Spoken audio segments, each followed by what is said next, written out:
مساء الخير، ايه الاخبار؟ طبعا احنا مفيش حاجه نتكلم عليها. احنا كده اول صف زي ما احنا شايفين. اول صف على البحر، فيو طبعا بحر بانوراما في مدينه شاطئ النخيل اسكندريه كيلو 21.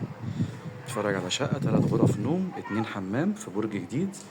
هنا الجدار كله متشال ومعمول الوميتال عشان طبعا يخلي عندنا ايه الفيو حلو واحنا واقفين في المطبخ. يعني احنا كده اللي واقف هنا في المطبخ شايف البحر كله زي ما احنا شايفين، والريسبشن طبعا. وهنا جنبنا حمام ضيوف، وهنا ده طبعا باب الشقة طرقة السلم. وهنا ممر التوزيع فيه 3 غرف نوم وحمام تاني.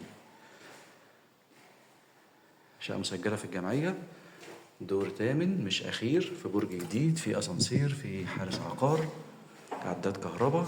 أول صف على البحر مباشرة، 3 غرف نوم و2 حمام. وكمان ممكن للبيع كاش أو بالتقسيط على سنة.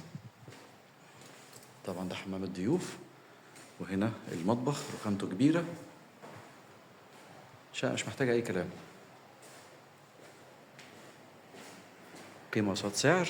أول صف على البحر، مدينة شاطئ النخيل اسكندرية، أول طريق الساحل الشمالي. وهسيبكم شوية بقى كده إيه تتفرجوا على المنظر وتسمعوا صوت